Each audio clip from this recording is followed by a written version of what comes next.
रघुनाथपुर में आकर के मैंने देखा कि आरजेडी ने यहां से जो प्रत्याशी दिया है वो अपनी खानदानी आपराधिक पृष्ठभूमि के लिए इस पूरे क्षेत्र नहीं देश और दुनिया में कुख्यात रहा है। नाम भी देखो ना, जैसा नाम वैसा काम, जैसा नाम वैसा काम। और बहनों और भाइयों, इसीलिए तो मैं कहता हूं, हमने यूपी के अंदर एक बात कही कि भाई देखो, अपराध और अपराधियों के प्रति जीरो टॉलरेंस। बहनों और भाइयों, सीवान में वह जंगल राज फिर से मत आने दीजिए। आपने देखा होगा कैसे चांद बाबू के पुत्र के ऊपर इसी सीवान में एसिड उड़ेलने का काम हुआ था। ये वही बिहार है। ये अपराधी फिर से जीवित न होने पाए। कांग्रेस को आरजेडी और समाजवादी पार्टी जैसे दलों को शोभा दे सकता है कि वे किसी पेशेवर अपराधी और माफिया को गले लगा करके किसी बाबर और किसी औरंगजेब की मजार में जाकर के सजदा पड़े, लेकिन यह किसी सच्चे भारतीय को शोभा नहीं देता है कि पिछले 20 वर्ष में एनडीए की नीतीश कुमार जी के नेतृत्व की सरकार ने प्रधानमंत्री मोदी जी के मार्गदर्शन में जो उपलब्धियां हासिल की है, ये नया बिहार है।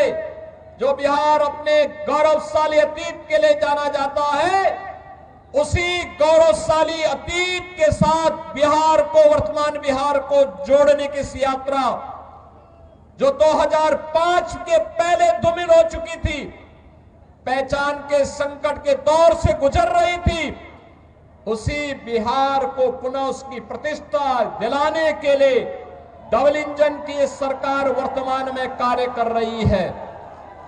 बहनों और भाइयों, मुझे आश्चर्य हुआ जब मैं रघुनाथपुर में आया और रघुनाथपुर में आकर के मैंने देखा कि आरजेडी ने यहां से जो प्रत्याशी दिया है वो अपनी खानदानी आपराधिक पृष्ठभूमि के लिए इस पूरे क्षेत्र नहीं देश और दुनिया में कुख्यात रहा है। नाम भी देखो ना, जैसा नाम वैसा काम, जैसा नाम वैसा काम। और बहनों और भाइयों, इसीलिए तो मैं कहता हूं, हमने यूपी के अंदर एक बात कही कि भाई देखो, अपराध और अपराधियों के प्रति जीरो टॉलरेंस। और जीरो टॉलरेंस के तहत आज आप देख रहे होंगे आरजेडी और उनके लोग आज भी अयोध्या में श्री राम जन्मभूमि पर भगवान राम के मंदिर का विरोध कर रहे हैं। सीतामढ़ी और उसके आसपास के क्षेत्र में मां जानकी के भव्य मंदिर के निर्माण और कॉरिडोर के विकास के लिए किए जाने वाले कार्य का विरोध कर रहे हैं। यह आरजेडी के लोगों को बताना चाहिए, अयोध्या में श्री राम जन्मभूमि पर भव्य राम मंदिर का निर्माण होने के पहले उत्तर प्रदेश की डबल इंजन की सरकार ने प्रधानमंत्री मोदी जी के नेतृत्व में अयोध्या में राजर्षि दशरथ जी के नाम पर मेडिकल कॉलेज का निर्माण पहले किया, महर्षि वाल्मीकि के नाम पर इंटरनेशनल एयरपोर्ट का निर्माण किया और फिर 500 वर्षों के कलंक को मिटाते हुए भगवान राम के भव्य मंदिर के निर्माण का मार्ग भी प्रशस्त किया। बहनों और भाइयों, मैं पूछना चाहता हूं, आरजेडी ने राम मंदिर के रथ को रोकने का पाप किया था। आरजेडी ने पाप किया था। कांग्रेस कहती थी कि राम तो हुए ही नहीं। इनका पार्टनर समाजवादी पार्टी उत्तर प्रदेश में राम भक्तों पर गोलियां चलाती है और ये लोग जब भी इन्हें अवसर मिला, एक ने बिहार के अंदर, एक ने उत्तर प्रदेश के अंदर, वहां के नौजवानों के सामने, वहां के नागरिकों के सामने पहचान का संकट खड़ा किया। लेकिन बहनों और भाइयों, डबल इंजन की एनडीए की सरकार अब पहचान के संकट के लिए मोहताज नहीं। हर बिहारी आज अपने गौरव के साथ सीना तान करके देश और दुनिया के अंदर जाता है, अपनी पहचान को प्रस्तुत करता है। अब बिहार में क्या नहीं है? अब बिहार में सब्बा, अच्छी सड़कें हैं और हम लोगों ने 6100 करोड़ रुपए की लागत से अयोध्या धाम को सीधे सीतामढ़ी से जोड़ने के लिए राम जानकी मार्ग के निर्माण के काम को भी युद्ध स्तर पर आगे बढ़ाया है। आज बिहार में एयरपोर्ट है, मेडिकल कॉलेजेज हैं, इंजीनियरिंग कॉलेजेज हैं और आज बिहार में पलायन नहीं, आज यहां पर प्रगति के नए नए प्रतिमान स्थापित करने की दिशा में बिहार आगे बढ़ा है। गरीब कल्याणकारी योजनाओं का लाभ गरीबों को मिल रहा है। अराजकता पैदा करने वालों के खिलाफ जीरो टॉलरेंस की नीति के तहत ये डबल इंजन की सरकार नीतीश जी के नेतृत्व में कार्य कर रही है। और बहनों और भाइयों, जो बाकी बच जाता है, यूपी का बुलडोजर उसको पूरा कर लेता है। और मैं तो आप सबसे यही कहने के लिए आया हूं, एनडीए यहां पर सभी नेताओं ने प्रधानमंत्री मोदी जी के नेतृत्व में, उनके मार्गदर्शन में, नीतीश जी के नेतृत्व में, यहां पे हमारे जितने भी अन्य सहयोगी दल हैं, लोक जनशक्ति पार्टी है, जीतन राम मांझी जी की पार्टी हम हैं, इन सभी ने मिलकर के तय किया है कि बिहार को अब जंगल राज की ओर नहीं जाने देना है, बल्कि बिहार के अंदर कर्पूरी ठाकुर,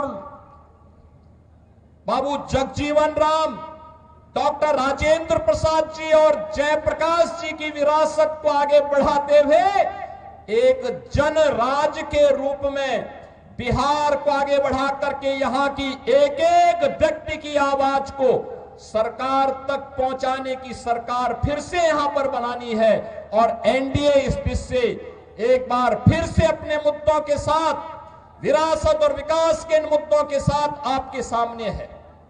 बहनों और भाइयों, सीवान में वह जंगल राज फिर से मत आने दीजिए। आपने देखा होगा कैसे चांद बाबू के पुत्र के ऊपर इसी सीवान में एसिड उड़ेलने का काम हुआ था। ये वही बिहार है। ये अपराधी फिर से जीवित न होने पाए।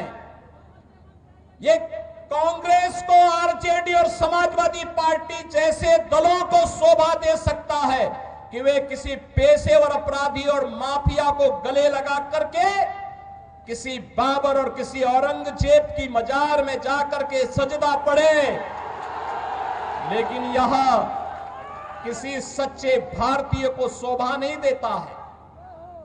ये नहीं देता है। हम लोग तो उसी मार्ग के पथिक हैं जो गर्व से इस बारे में बोलता है कि रामलला हम आएंगे, मंदिर वही बनाएंगे और बना करके दिखा भी देते हैं। अब किसी को संदेह है अयोध्या में राम मंदिर के निर्माण में? किसी को संदेह है? लेकिन ये लोग प्रश्न उठाते थे, कहते थे कैसे होगा? हमने कहा अयोध्या को सुंदरतम नगरी के रूप में स्थापित करेंगे, और आज आप देख रहे होंगे अयोध्या सुंदरतम नगरी के रूप में स्थापित हो गई ना? कोई संदेह है क्या? कोई संदेह है क्या? और उत्तर प्रदेश में इन माफियाओं के ऊपर कार्रवाई कैसे होती है आपने देख लिया है ना?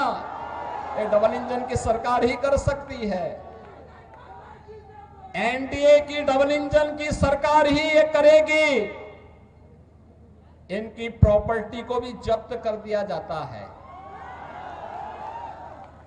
गरीबों के लिए आवास बनाए जाते हैं, गरीबों के लिए भी आवास बनाए जाते हैं, गरीबों के लिए भी आवास बनाए जाते हैं। और मैं स्वयं जाकर के उन गरीबों को वहां पर मकान की चाबी भी दे देता हूं। बहनों और भाइयों, पहली बार आपने देखा होगा देश के अंदर गरीब को उसका सही हक मिला है। हर गरीब को राशन की सुविधा, हर गरीब के पास उज्ज्वला योजना का कनेक्शन, हर गरीब के पास शौचालय की व्यवस्था, हर गरीब के पास 5 लाख रुपए की आयुष्मान भारत की सुविधा। और बिहार में तो डबल इंजन की सरकार ने एक भी और भी कुछ काम किए। हर माता के खाते में अभी नगद धनराशि देकर के उन्हें स्वावलंबन के पथ पर अग्रसर करने का एक नया कार्य और प्रारंभ हो गया है। आप मुझे बताओ, ये मोदी जी के मार्गदर्शन में और नीतीश जी के नेतृत्व में बिहार के अंदर आज ये सभी कार्य युद्ध स्तर पर आगे बढ़ रहे हैं, ये कार्य हो रहे हैं। ये कार्य तभी होते हैं जब नारा होता है सबका साथ और सबके विकास का। और इससे पहले 2005 के पहले क्या होता था? सबका साथ लेकिन परिवार का विकास, एक परिवार का विकास होता था। अब उस परिवार के विकास को भी पीछे छोड़ करके फिर से ये लोग दोहराना चाहते हैं कि सबका साथ तो हो लेकिन माफिया का विकास हो। फिर से माफिया को पनपाने का कार्य हो रहा है। बहनों और भाइयों, माफिया को पनपने नहीं देना है, माफिया को पनपने नहीं देना है। दुनिया के अंदर से कम्युनिज्म समाप्त हो गया है और देश के यशस्वी गृह मंत्री अमित शाह जी ने घोषणा की है कि मार्च 2026 तक भारत से नक्सलवाद और माओवाद पूरी तरह समाप्त हो जाएगा। तो याद करना, नक्सलवाद और माओवाद को समाप्त करने के लिए डबल इंजन की सरकार चाहिए। हमें ये माले नहीं, वहां पर वह सीट लोक जनशक्ति पार्टी को चाहिए, एनडीए को चाहिए। और इसी प्रकार से रघुनाथपुर सीट ये जेडीयू एनडीए को चाहिए। इसके लिए आज आप सबसे अपील करने के लिए मैं आया हूं आपसे। बहनों और भाइयों, हमें अपराधी नहीं, हमें माफिया नहीं, हमें गांव, गरीब, किसान, नौजवान, महिलाओं और विकास के कार्यों को प्रभावी ढंग से आगे बढ़ाने वाला जनप्रतिनिधि चाहिए। आपके सुख दुख में सहभागी बनने वाला जनप्रतिनिधि चाहिए। गरीबों के साथ खड़ा होने वाला जनप्रतिनिधि चाहिए।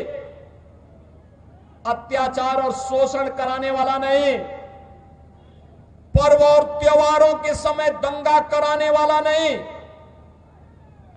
आस्था के साथ खिलवाड़ करने वाला व्यक्ति नहीं, बल्कि विकास के प्रति ईमानदारी के साथ कार्य करने वाला व्यक्ति हो।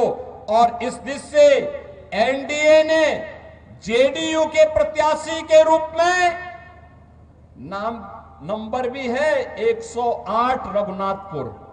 108 तो भारत का सनातन धर्म का शुभ अंक है और शुभ अंक में एनडीए ही आनी चाहिए। सहमत है ना? सहमत है ना? किसी अशुभ को मत आने देना, किसी ऐसे व्यक्ति को मत आने देना जो यहां के पहचान के सामने संकट खड़ा करे।